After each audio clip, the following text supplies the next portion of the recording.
Hi there, my name is Matt Cole.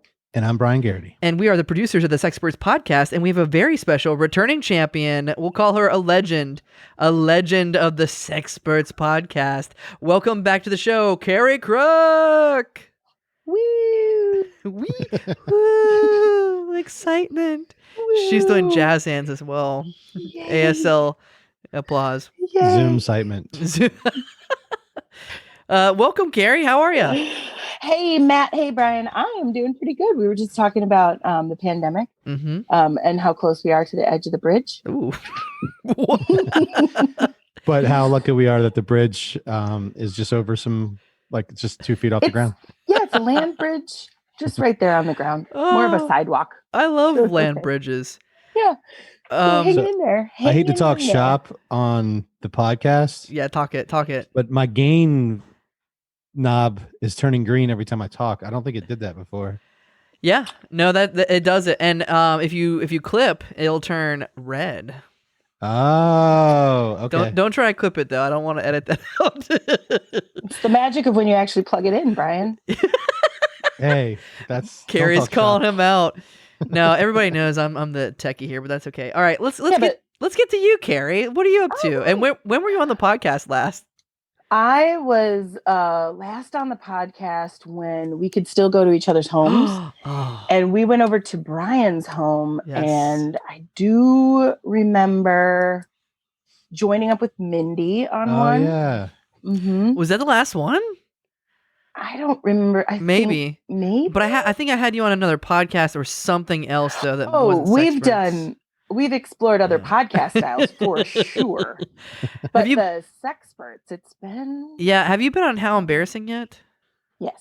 Yeah, that's probably what I'm thinking of. You might want me back on that one because it was good. Mm-hmm. How Embarrassing Podcast. I had 3 pages of embarrassing moments that I could have dived into. Oh, what podcast are we doing tonight? I think you were also on improv a few times pre-COVID. I got to tell you, improv is probably one of the coolest styles of A, improv, and B, podcast to join up. It's revolutionary, and I'm not even blowing smoke. Any chance I can be on improv, I'm going to be on improv. Well, yeah, right now, I'm mostly a little bit lazy, but I'm just kind of using the Friday night live stream recordings as improv. But yeah, I'd like to get back into, somebody wants to do a random form or something, just come on improv. Just let me know. The cool thing is so good. The cool thing is Kerry will be on an upcoming live stream that will show up on an improv episode. What is that? And God, Brian, you're getting good at hosting and interviewing. This is great. Good segue. Good transition, bro. I am very excited this will be my first time on the Drunkprov team. And I'm super excited. I'm getting ready right now. No, wait, the rehearsal isn't drunk though. Should I have told people that? Wait.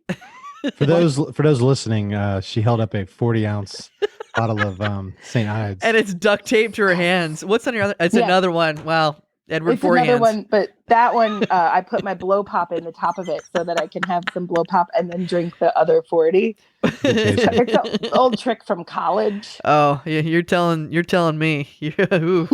Oh boy. Yeah, Drunkprov. I mean, I even bought drunkprov.com, which was hilarious because I remember this conversation. I was having a meeting, a business meeting with Brian, which I love.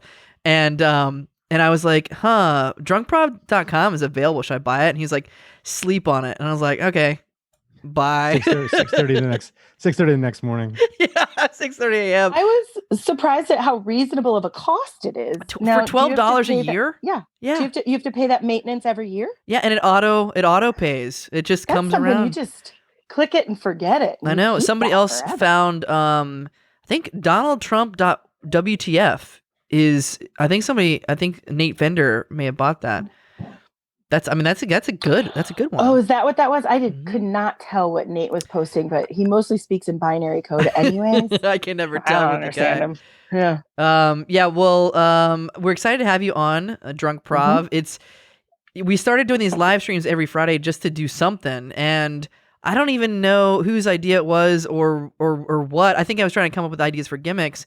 And I thought of, and you're a good guess for this, I thought of St. Patty's Day, was it like 3 or 4 years ago Oh, at Push Comedy Theater? It was 4 Yeah. or 5 years ago. 4 or the 5 years improv ago? that we never talk about anymore. It Were was, all three Yeah. of us in that show? All three of us were in that show? I probably that was it was A, hands the down, worst yeah, improv that Yeah. the Push Comedy Theater has ever put out. ever. And B, it was mean to me.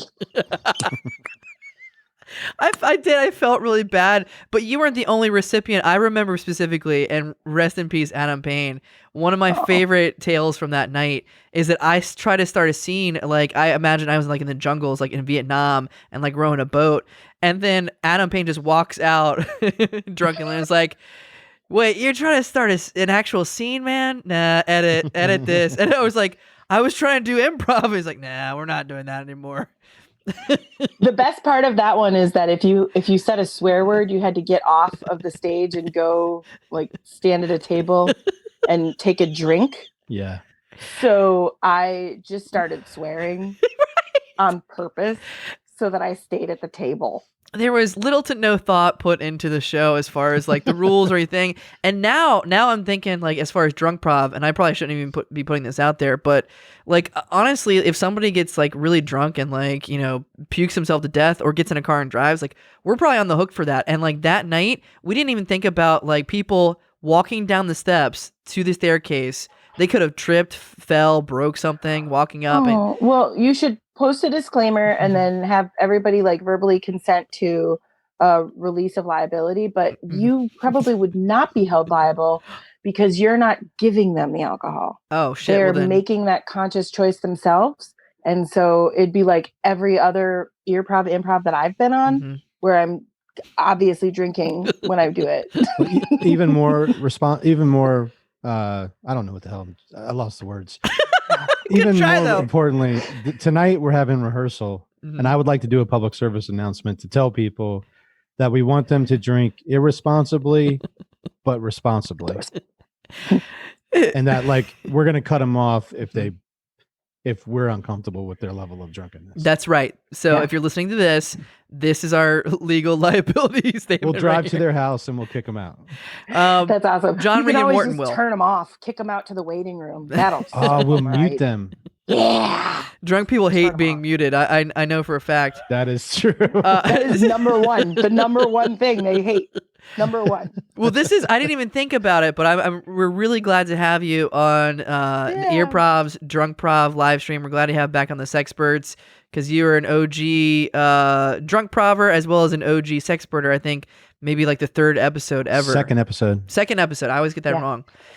Second episode inside of someone's car. The and we were ABCs drinking- of cunnilingus. and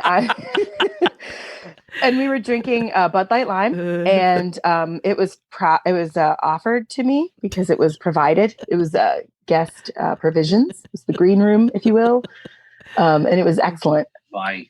I'll turn the heat down on your chicken. Oh, thanks. Oh, nice. See you later. Later. The rarely seen Remus Borisov, ladies and gentlemen. Ooh, first time on the pod. Hey, Remus. First time on the pod, and he's out. It's gone. And he's out. Yeah, He crushed it. he crushed it. Tell him good job. Yeah. Oh my He god. did. Yeah, we used to give people Bud Light Limes to kind of loosen them up before the He used to episode. drink in a car while we recorded on an iPhone. Speak of legalities. High tech. It was pretty awesome. Yeah, in an alley. That car was parked in a weird alley. I had so much more money back It was then over by the. because I didn't spend it on stupid gear. Anything else you have going on, or any organizations, things you're doing that are fun? I have like one thing in the works. But it's sort of a public service project that I'm Great. actually in production working on something with the effervescent Scott Rose. So we're working on a little thing. Oh, and neat. Wow. Wow. I don't know. I put my name in the hat again for the 666 project. So Great. we'll see. Yes. But So other than that, you just have, waiting for the. let's see, assistant directed and directed, or what is it? I have officially assistant directed 3 times. Nice. Yes. Talk to us about what the 666 project is, because that's coming up. Yes. The 666 project is amazing. It's 6 writers, 6 directors, and they get 6 of this amazing cast of actors together, 3 men, 3 women, and put together one whole show with these 6 separate parts. So it is a wild ride. The content of most of the stories is more macabre, like spooky Halloweeny themed. But definitely there is some comedy in there, some surprises, special effects, violence, heartwarming stories. So it's got a little bit of something for everyone. And comedy? Did you say comedy? Oh, definitely. Okay, comedy. Good. I thought you may miss comedy, but yeah, there's comedy. So, and I've been able to work with some amazing, outstanding directors. I got the first time, it was actually Alba and I, so it was more of a collab. And the first time that I was part of the 666 project was the second year. And we directed you, Matt Cole. And it was probably some of our proudest work. Oh, hell yeah. Is this going to be the 5th or 6th year?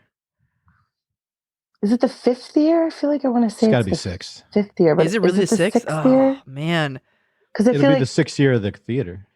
I feel like there was that I didn't skip. But no, it'll be the 6th anniversary this year. So maybe it is the 5th. I think it may be. I think We didn't do it in 2014 though. Yeah, we got to figure this out. But anyways, yeah, it's a really great show. It's great. It's a Halloween show. Basically, what I tell is like, what is 666? It's a Halloween show. But we put a lot of work into it. A whole group of talented people. And this year it's gonna be a little different. Is so exciting. I don't know if that's being released for public broadcast, what it's going to be this year. Can we say it? I think it has, because if you look for anybody listening on Facebook, look out for the writing submission, so you can send in your piece. You don't have to be an established writer. You can, maybe the only thing you've ever written is a birthday card. You can write a piece, scary, spooky, funny, anything. And also the auditions, I think, are up as well. And I think September 2? September 2nd? And it's going to be a virtual audition, because there's no telling. I mean, probably this virus is going to get worse than better. And I think that's probably going to be I don't know either, Kerry. Now you're making me double think, but I would say that the direction it's heading in is probably not going to be a live in-person show. It may be filmed. So it will be accessible to perhaps a wider audience, because it's true. At the theater, those performances, even though they did like 6 performances, they would sell out. Yeah. So packed. People wouldn't be able to see them. Oh, this time they should sell 666 tickets. Ooh, a night. 666 tickets a night. Wait, so it's 6 times 9. Wait, there could be 666 tickets sold, maybe, right? That would be overpacking the theater, though, wouldn't it? It would be. Oh, I'm saying if it's video. Yeah, video. We can do 666 million. How about that? Show it to everyone. Well, I can't wait, and you're always a delight to have on stage, off stage. Wait, off stage makes it sound like you're fucking. Yeah, that's interesting. Yeah, well, whatever. Sometimes we just hang out too. I mean, there we go. That's a delight. Yeah.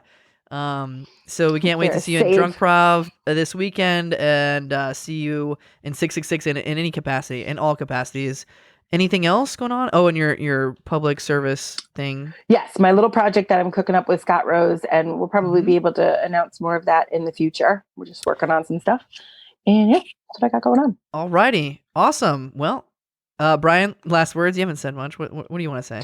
Oh wait, I have one more. Oh yeah, please. I thought of it. It has nothing to do with comedy, but I just finished and submitted a sketchbook that I've been working on since May for the Brooklyn Art Library sketchbook project. I sent away for my sketchbook, and they sent it to me in the mail. Nice. And I worked on it until today, and I mailed it in, and it's going to be published. And you can see my sketchbook online in the Brooklyn Art Library sketchbook collection, volume 16. Wow. Yeah, that is really cool. No, thank you for mentioning that. Now, is that something that they pre-accepted you in, or they'll accept anybody, or how does that work? Oh, they will accept anybody. You all can mail in for it, and they send you the sketchbook and all the instructions, and they send you like motivational materials if you need help figuring out what to sketch.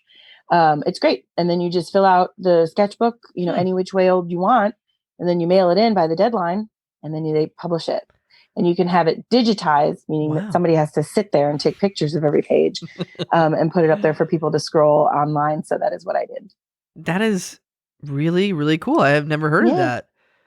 That's like cooler. That's like cooler than having your own podcast. No, like way cooler. Yeah, probably like yeah. I wish I could send my work to somebody else and tell them to digitize it. Like, hey, I made this podcast, you fucking edit it. But no, I gotta do that shit myself. That's kind of how Garrity is, right? He makes the podcast and you do all the editing. I'm talent, yeah. All right. Did you mention the website, or where can we see it? Your sketchbook? The Brooklyn Art Library. It's the Sketchbook Project. I think if you Google Sketchbook Project, it sort of comes up. And then I believe you could just probably search it by my name. Just type in my real name, and it'll pop up. And I don't know when the volume. It's volume 16. So whenever they release that. Holy shit! Do they do it every year or something? Is that why it's volume 16? They do. It's ongoing. I think they just opened up volume 17 recently, a couple weeks ago. So yeah, it's just kind of ongoing. I'm not great at math, but at this pace, they should catch up with Kids Bop by like 2024. All right. A lovely way to end the interview. Thank you so much for being on, Kerry. We are on to the episode. Yay! Bye-bye. Bye.